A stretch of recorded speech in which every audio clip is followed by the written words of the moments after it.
Ladies and gentlemen, live from the Chris Bergeron studio, it's Scott Bergeron here talking real estate. We decided to name the show Thoughts from a Former Lawn Jockey. Those of you who have known me a long time know that in my former life, I did some side work landscaping with TNT Landscaping. Was one of the best times in my life. And we might relive some of those moments today as we talk about lawns a little bit. It's kind of an interesting roundabout way to come to that topic. But I guess I'm surprised, guys, that we don't have spring in Michigan anymore. We have winter, a little bit of spring, and then we always jump right into summer. It's warm as all get out today. And also, guys, I sweat like crazy. So the heat is fun, but it's fun times, but it's definitely sweaty hot for me already. So the AC will be kicking on in the Bergeron's house. It'll be definitely kicking on in my house. So before we start anything else, guys, tell me, where are you tuning in from? Are you calling from the wonderful world of Oscoda, Michigan, Lake Van Etten? Are you over in Battle Creek? Are you down in Monroe? Where are you tuning in from? Put it in the chat, please. Put it in the chat, please. Put it in the chat, please. As you can see, my trusty sidekick, Michelle Gill's in the house. As you can see, my trusty sidekick, Mel, is not in the house today, but she will be. We got Michelle Gill from Birmingham Hills. We got Shelly Gambino. Hey. Who's talking about from their couch, Facebook user? All these Facebook users, I'm telling you. Jimmy Downage, how are you, sir? What's going on, my brother? Good to see you. Hot in Dogbone Heights. Sweaty hot in Dogbone Heights, baby. I'm telling you. So I guess I don't feel like we have spring anymore, guys. I just don't feel like we have spring anymore at all. I feel like we have like a kind of a thing where it goes warm, hot, warm, hot, warm, hot, and then it goes right to hot. It goes right cold. I feel like we have fall, but we just don't have spring. So if you agree with me, put hell yeah in the chat. If you think we don't have any spring anymore, we just have winter to summer, put hell yeah in the chat, please. I would love to see a little hell yeah in the chat. Still in Dogbone Heights. They're Pat Neese, the good neighbor, and Kathy Cordy in the house. I'm telling you, guys, I'm telling you, it is sweated. Hell yeah. That girl, Shelly. Hell yeah. I think months are definitely shifting. Yes, they are. That's a nice way to put it. Here in Monroe, I bet you that's my wonderful friends, the Wilkowitzes. We're going to do a little wild petting farm with them this weekend. Good people there.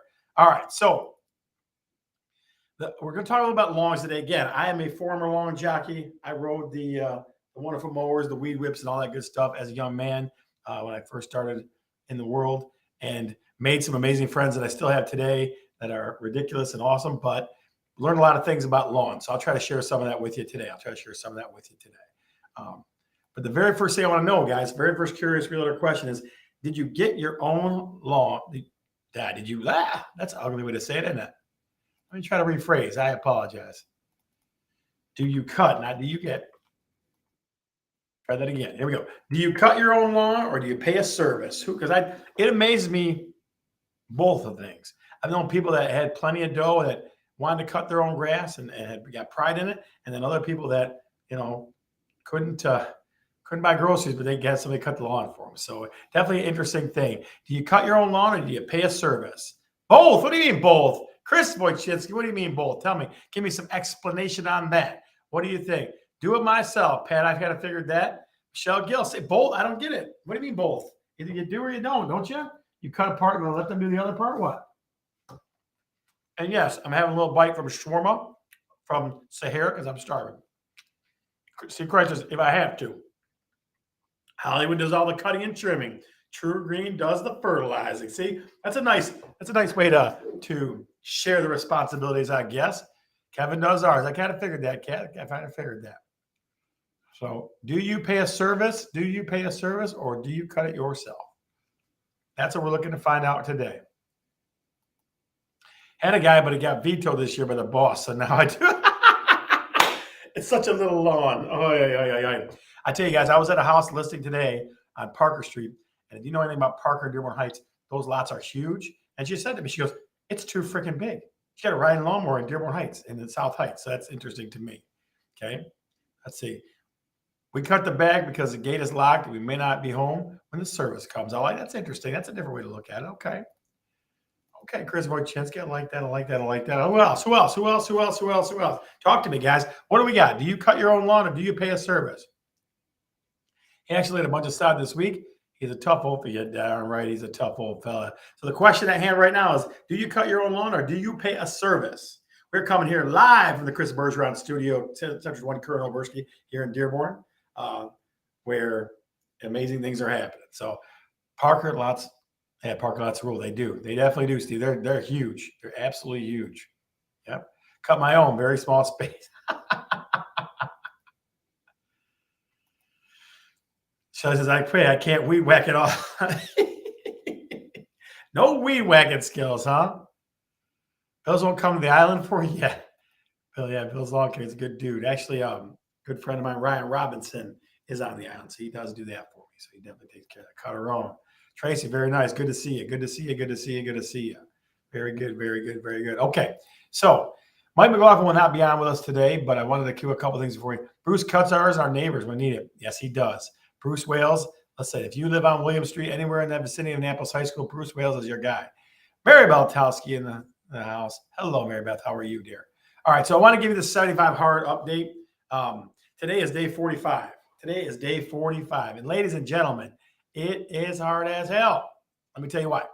So the hard part for me right now is the monotony of it. Every day, you got to do 2 45-minute or longer workouts. One has to be outside, okay? So I went for a walk today, like a walk, run, like walk a block, run a block. Going back to lift tonight, it definitely kicks some ass. It's crazy, crazy, crazy. It's crazy stuff. So it's definitely crazy town. So Shelley's got to thank God. Yeah. Listen, I get ornery.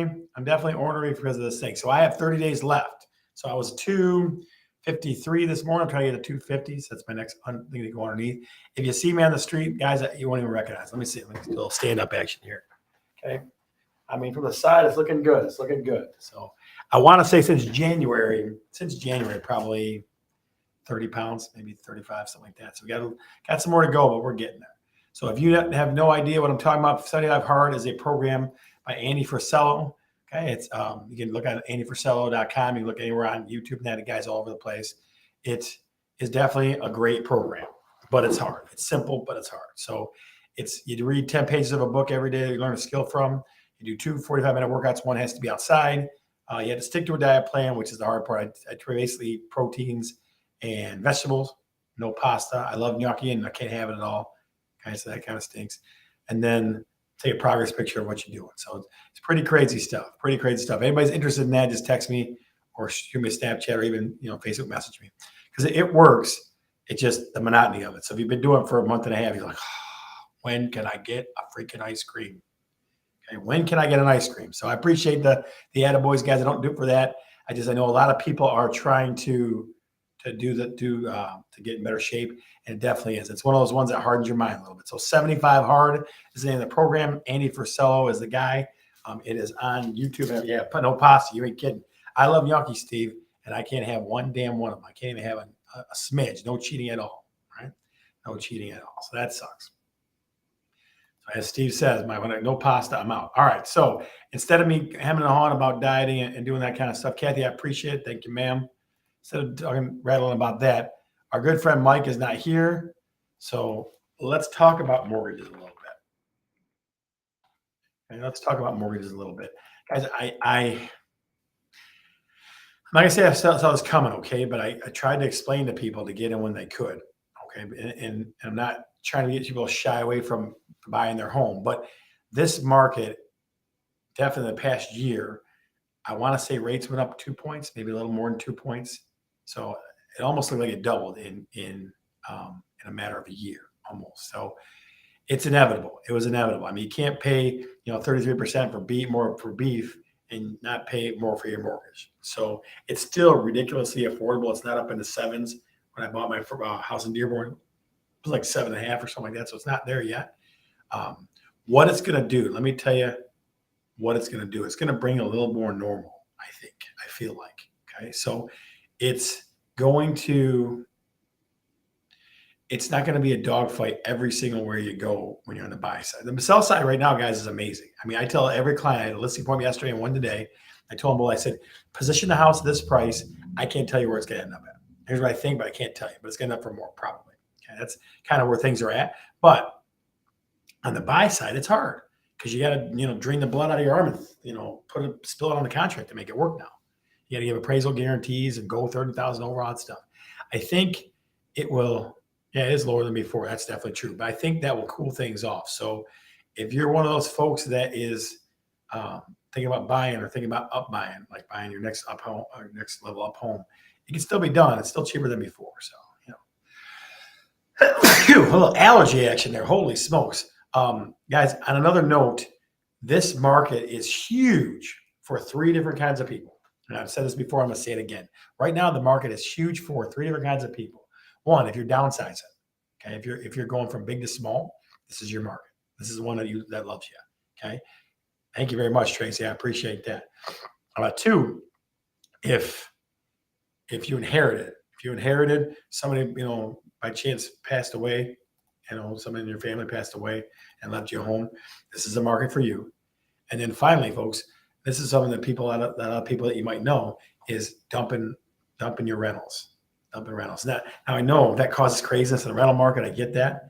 I'll be honest with you, in my business, I get at least one message, Facebook message, call, text, something a week about somebody saying, I can't find a rental house. I need your help. And I don't do much rentals. The best I do for folks, I kind of hook them up with the MLS and let them see what's out there. But the rental market's ridiculous too. So those three people, people inherited, people that are downsizing, and people that are dumping the rentals. Those folks. I've got clients right now that have sold 2 and 3, 4 rentals right now. That are just, it's the top end of the market for those type of things. Top end of the market for those type of things. So that's that. All right. So let me ask a couple of questions. Let me throw out a question or two first. First, what are your rules of thumb on your lawn? Do you have any rules of thumb on your lawn? What kind of rules of thumb, tricks, habits do you have for your lawn? What do you do for your lawn? What are your tricks? We'd love to hear. Yeah, Mary Beth, I appreciate that. It's definitely sad for the renters. I know it's crazy stuff. It definitely is a hard place. I know it. So I agree with you on that. I definitely feel you there. What do you think? Guys, what are your rules of thumb on your lawn? Do you have a specific process that you do? Do you, every year in April, I get my lawnmower tuned up? What kind of things do you do? And then I'm going to get into some things that I know are new. Cut a different direction every time and mulch. Yep. Tracy, not bad. Tracy says he mulches and cuts in different directions. Good. What other rules of thumb do you have for your lawn? What other rules of thumb? I've tried to seed it every year since I've lived there. It don't work. And definitely, seeding is an interesting thing, Sean. It's definitely an interesting thing. There's some tricks to it that you can do that might help you, but it's definitely hard. Some lawns are tough. Some lawns are just tough. What other tricks you guys got? I got Tracy, I got Shelly. Who else? Tracy Frazier, what about you, about your lawn? Much more lenient now because need the bees to pollinate, but I'm a huge no dandelion guy. I like that. That's interesting. No dandelion. Tell me why. Tell me why no dandelions. Tell me why. So it sounds like you and Shelly are opposed, Albert. So you're a no dandelion guy. She says she loves the dandelions. One side is dead. The other is great. You know what's funny is I feel like that happens a lot. Front first, then back, then edge, then blow. That's like the order of us lawn jockeys. That's how it's a weed. I'm a perfectionist. Yes, you are. Leave the dandelion. So I'll tell you guys a quick thing my brother-in-law, Rob Long, used to say all the time. He always just say, honor the weed. He said, honor the weed. It's strong and it fights hard, so honor the weed. That's what he used to tell me all the time. Or he used to say in our family get-togethers, honor the weed. The weed is strong. Honor the weed. And I'm talking about weeds in the garden. I'm not talking about other kind of wacky tobacco stuff. So let's see. What else we got? Steve Kreitz says, no cut May for the bees. I like it. Okay. Gotta have something when the grass sucks. Gotta have something when the grass sucks. That's cute, Sean. Cute. Tracy, dandelions are delicious. I was going to ask that question, buddy. Have you tasted up some dandelions? That was my big question. We seed and water only. We don't use any chemicals near the lake. I like it. No chemicals near the lake. I like that. That's what I tell the ordinance guy. Oh, the ordinance guy. You got to love that guy. So I'll tell you guys, I live in Talkin on Trenton Road. The yards are large. It's weird. One side is great. The other side is terrible. I don't have too many dandelions. Okay, gotcha. Yeah, Trenton is definitely an interesting town. Trenton is definitely an interesting town. So I definitely got that. So I'm not going to get into the crazy stuff like check your pH and all other business stuff like that. I'm not going to get into those things because I know there's a lot of folks, a lot of experts say that kind of stuff. I would tell you this. First thing is my first thing that I would tell you as somebody that did a lot of lawn care for a long time with TNT is first rule is you don't edge every week. You don't edge every week. So that's my first rule. Okay. So we used to have the big commercial edger with the big gray blade, and that was like my favorite thing to work on and operate because it shook my hands like I was pounding concrete with a jackhammer. Okay. Yeah. So that's my first thing. So I don't average. You don't edge every week. Also, when you edge, you hold the blade like this on an angle, a little bit of an angle, about maybe like a 70-degree open angle, maybe is what you call it. So, because you want the edge to be an edge, you don't want it to just trim a little bit of grass off the edge. You want to have the actual border and edge to it. So that's my first rule: is don't edge every week. I know I see a lot of guys, especially the funniest guys are the guys with those little stand behind edgers. I'm like, what the hell? That thing, it takes forever. It looks ridiculous. I mean, I don't know how much you pay for one of those, but commercial edger costs you $100. You run with it. My first job at TNT was running the edger. Running our edger. So that's my first rule: is don't edge every week, edge every other week. Make sure you turn the blade a little bit to get a little of that debris and grass off the side of the edge. Gives a nice clean edge. That's rule number one. Okay. Yeah, they are. Albert, they are noisy, but they're badass and they work. They're bad. Throw some headphones on, buddy. When I used to cut my lawn deer, I had headphones on. I had one time I had a neighbor across the street come over and come bitching me where I parked my car in front of his house. I was almost edged his ass. I almost turned around and edged his ass. So I know what you mean. So that's rule number one. That's rule number one. So if you got rule number one, put hell yeah in the chat. If you got a rule number one, edge every other week, not every week. Give me a hell yeah in the chat. Don't tell me about edge whenever it needs it. Every other week. That's the rule. That's the rule. Okay. Number two, and this is the one that drives me crazy. Yeah, so we replaced them and again, we did a lot of commercial lawns and big lawns and stuff like that. We replaced that edger and commercials. I mean, like doing it as a business, probably every week, maybe every other week, probably. Yeah, those blades don't last long, but they're designed to be right next to the concrete. I used to love to let the sparks fly. Too. So every other year, I'm sure you do, Steve. I'm sure you do every other year. So that's that. Trace, tough. That's a tough thing. So that was going to be my next thing. Is rule number two, you got to get skilled with a weed whacker. Okay.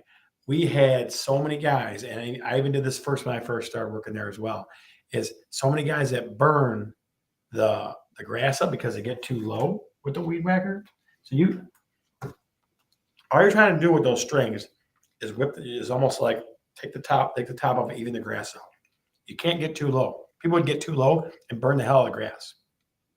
So you burn the grass on wherever, like around the objects and things like that. Now all of a sudden you got no grass there, or you got grass is going to die. So I'll tell you what. I was talking to somebody yesterday, and this is an interesting thing. This individual was telling me about there are flame edgers.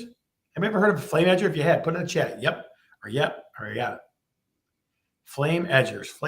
Anybody ever heard of that? With the weed whacker? Yeah, I tell you, that's scary business, Kat. That's scary business because that weed whacker is definitely not as fine-tuned and designed as easy as an edger is. So you guys are tough if you can do that. But I've seen it almost looked like we were talking about it. She uses it all the time. It's like a very tiny flame, and it burns the grass right in the cracks. So definitely interesting one. Definitely interesting. I'd never heard of that before. So rule number two is don't edge too low. You want to too, because you think it's going to make it tighter or tighter. No, absolutely not. Absolutely not. Do not edge too low. And Kathy, you're right. Skills. I agree with that. It definitely is skills. I agree with that 100%. 100%. Okay. Rule number three. You have to get rid of the damn bag. If you're a bag person, if you're a lawn bag person, put bag in the chat. If you're not, put mulch. Okay. If you're a lawn bag person, like you put the bag on and dump the bag and put bag in the check, because I want to see who I'm dealing with here. If you're not, put mulch. So you have one choice. You have two choices, either bag or mulch. Bag or mulch. Which one do you do? Put it in the chat, please. Bag or mulch. Which one do you do? Mary Beth's a mulch girl. Good. Bag or mulch. Pick. Bag or mulch. So Kathy says bag. Okay. Mulch. Trace, all right. I was such a bad guy until we moved. Oh, man. Alvin Mezzo, the legend continues. Tracy's a mulch girl. I like it. Come on, give me some. Tell me what you got. Either bag it or mulch it. Bag it or mulch it. What do you got for me? Bag it or mulch it. Mulch, okay. Guys, I tell you, to be honest with you, the little chute they give you with the lawnmower, keep it, put it on, get rid of the damn bag. The mulch, as the grass dies, it's almost like fertilizing your grass again. Okay. Every lawn service that I ever talked to, and the guy that ran our place said the reason you do it is it's feeding your grass, basically. It's feeding your grass. Now, if you let the grass get too long and then you try to mulch it, it looks like hell because the dead grass just lays there, it's all yellow, right? But you can't let it do that. So I'm telling you, got to be a mulch person. Forget the damn bag. The bag is cute, and you can throw it in your little bag, and you can throw it out in the with the garbage and stuff like that, and in your recyclable stuff. But you got to be a mulch person. Okay. All right. So last rule is cut higher than you want to. Okay. Cut higher than you want to, because I'm telling you, I never seen so many people ruin so many lawns. We used to have our blades up way high, and every once in a while, a guy would bitch and be like, "How come it doesn't look so tight?" Because we don't want to burn your lawn up, man. That's why. So, if you think it should be at a certain level, bring it up one. If you're using a push behind mower, bring it up one notch up higher, because better to undercut than to overcut. Overcutting dries out grass. Tell me why, Mary Beth. Tell me why you have trouble with this last one. Tell me why. You gotta, people beat the hell out of their lawns pretty much. You're looking to make that tight, 18th green, on a golf course. It's not going to be that way.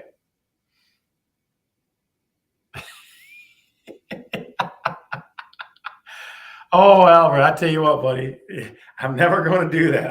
I'm rigid like a core instructor, high and tight. Oh, you always had some amusement. No, you don't have to come more often. I never find it that way. Cut it 3 inches. Okay. All right. Like I said, I always tell people, if you think you should cut it this one, cut it up one. Just because people burn the damn grass out. And then all of a sudden you get those dog days of summer when there's no rain that dries your grass out like crazy. So, guys, those are my tips from a former lawn jockey that did tons and tons and tons of landscaping with the famous, now world famous, TNT Landscaping. So that's a hats off to Pat Wojcinski and Jimmy Capelli and Terry Lovell, the good boys at TNT Landscaping. Lawn jockeys never die. They just stop cutting grass. Grass hair gets too long. People look with disgust. Like my grass, like I'm a hippie. You, my friend. Oh, come on. No one ever lets you discuss. You said it right. It's once a week. It looks good. Exactly, Trace. It's exactly what I'm saying. All right. So let's go to the one, the only contest. What realtors see. Tonight's contestants are ridiculous as always, ladies and gentlemen. One is something I saw on a table at a showing, and the other two I just was like, I walked in the door and go, come on. So these are all things I've seen personally, not something that somebody showed me or somebody gave to me. Okay, the folks that are just joining us that are new, Tracy Frazier and some other folks.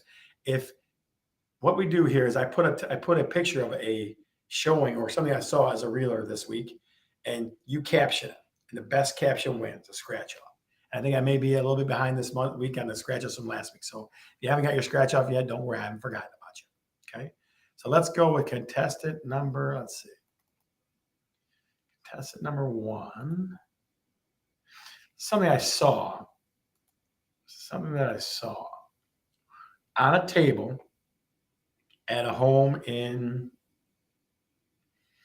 Ferndale, I think. I think it was in Ferndale. Let me see if I can get this one up. And again, I'm just going to give you that info, and you're going to decide. I saw this on a table. I saw that right there on a table at a house in Ferndale. I saw that right there. Give me a caption. You've got 1 minute. Give me a caption.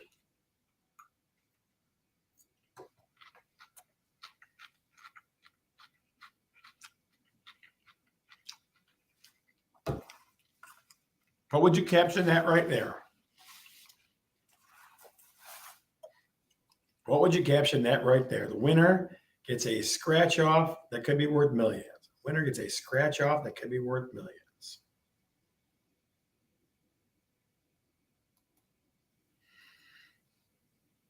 One side Lebowski. That's good. One side Lebowski. Got about 45 seconds, guys. 45 seconds. I saw that on a table. It's kind of blown up a little bit. But I just saw that it's a little squishy guy. It's a little squishy guy. Hey, buddy. It's a little squishy guy right there. A little squishy guy. What else? What else? What else? What else? What do you got for me? What do you got for me?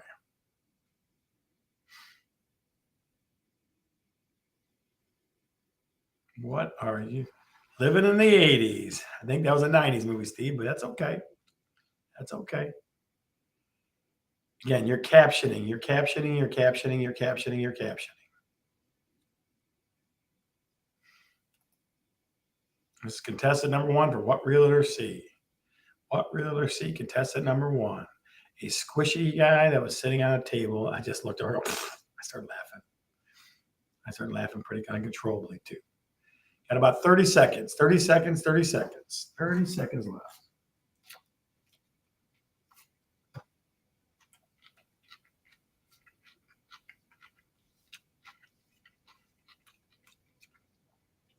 You think you're so tough? Bring it. The very last tour. Stretch Armstrong, is that you? You got 10 seconds, guys. There, it's something again. I found this squishy guy on a table at a showing in Ferndale. I bent over and I took a picture. I'm like, come on, that's ridiculous. So it definitely was ridiculous. It definitely was ridiculous.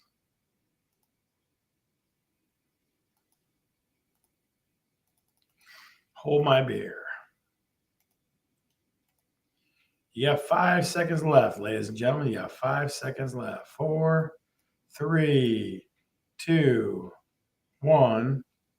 Shelly says, and where's Walnut? Okay. Ding, ding, ding, ding, ding, ding, ding, ding, ding, ding. Facebook user, who are you? You think you're so tough? Bring it. Who is that? You think you're so tough? Bring it. That's exactly what I would have said too. You think you're so tough? Bring it. Who is that Facebook user? Because I want to send you a scratch off that could be worth millions of dollars. Millions and millions of dollars. Make you holla. So in the chat, Facebook user, tell us who you are. I think I know who it is, but I just want to make sure. Oh, Kathy Wilkowitz. There you go. There you go. There you go. All right. Contestant number 2. Contestant number 2.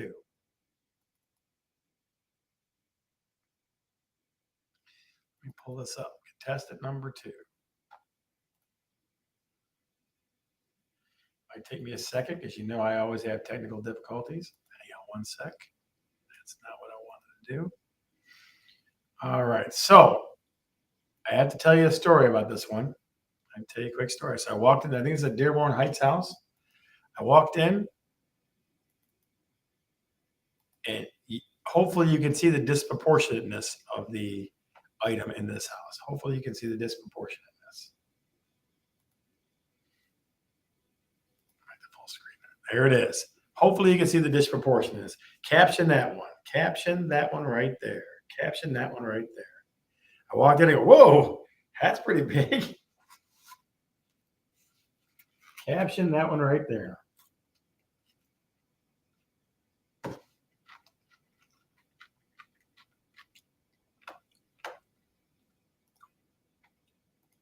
This is what realtor C, contestant number 2.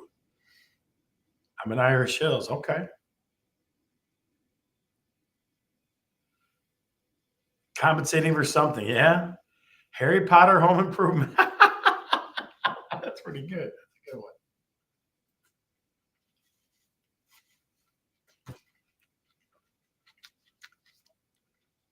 Size does matter. That's funny. Harry Potter Home Improvements, compensating for something. What do you think, guys? I walked in, and again, the thing at the top is Dugbone Heights House with Northfield Trees. I mean, I bet you, guys, I'll be honest with you, that thing was almost as big as me. How about that? Bigger is better. There's light at the end of the tunnel. Fancy like that. Fancy like that. You got 30, big ass light, big ass chandelier. Because you know big ass water slides out there, Shell. You know what it is. All right. So if you had 20 seconds, what would you say? What would you caption this picture at? What would you caption this picture as?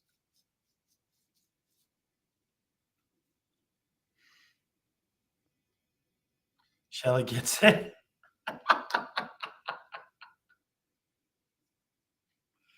Oh, yeah. Yeah, 10 seconds, guys. What realtor C? What realtor C? I walked in the house and saw this ridiculousness. What realtor C?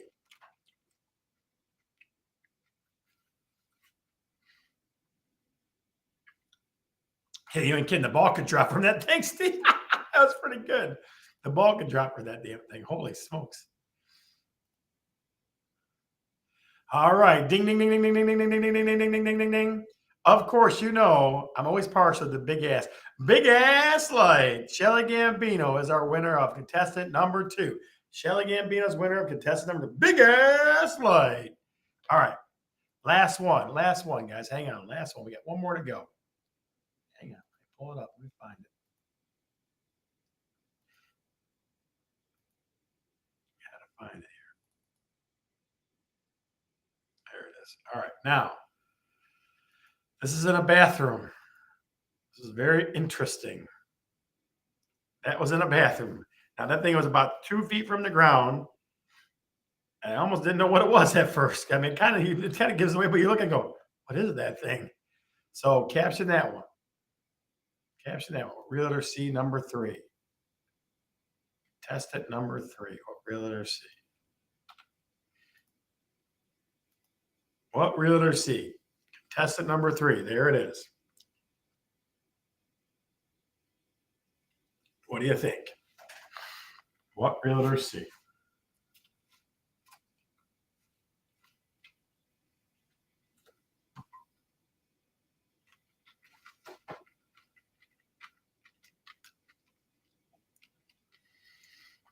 It's a family site.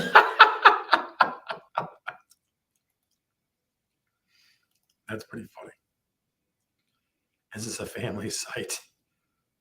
I just looked at him going, I wasn't sure. I just wasn't sure. I mean, like, it was long too. It was, I mean, like, part of me go, okay, a cutie for my booty. That's pretty good. Where's the TP? Where is the TP? What do you got? You got about 30 seconds, guys. About 30 seconds. About 30 seconds.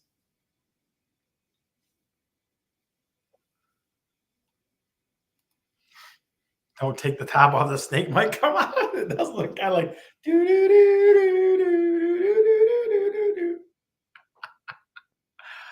Oh man, Buddha's yeah, Buddha's throat. That's pretty good. Good old Andy Cassisi comes out of the woodwork with Buddha's throat. I'm telling you, the bowl of your dreams. Oh my goodness. Big ass toilet paper holder. That's what you would need, Ken. That's what you would need. All right, you got 5 seconds. Come up with your last answer. Come with your last answer. It was very intricate. The buyer and I both stopped and were like, what the hell? I'm blue. If I was green, I would die. If I was green, I would. Oh, yeah. Now we got Albert serenade us even.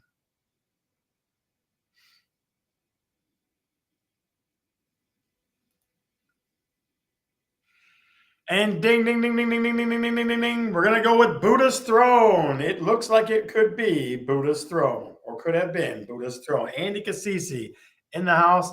Always got a quick wit. Guys, everybody, thank you for playing. We definitely appreciate that. One real quick thing I want to drop before I talk about the after show real quick is, guys, so Lisa from Memory's Mission was at Southland Mall today. Next year's December to Remember is going to be at Southland Mall. So it's going to be a huge event. So I'm telling you about it now. I know December is way far from now, but I'm just kind of rolling out there. And I don't know all the details yet, but we'll talk a little bit about that in the after show. So if you don't know, guys, and if you haven't checked already, come over to the after show that we do. We do a few minute after show at in the Talkin Real Estate Facebook group. Okay, so if you ever look up Talkin Real Estate, the Facebook group, it's got about 500-600 members. We do a little 3 or 4 minute clip on there after we're done here. So. Yep. So we'd love to see you guys in there. So yeah, we'll be talking about that today a little bit too. And we're going to probably have Lisa on soon. We'll have Lisa on soon for December to Remember. So start to kind of think about that in your head. All right. So ladies and gentlemen, I am Scott Bergeron, and I am definitely talking real estate. See ya.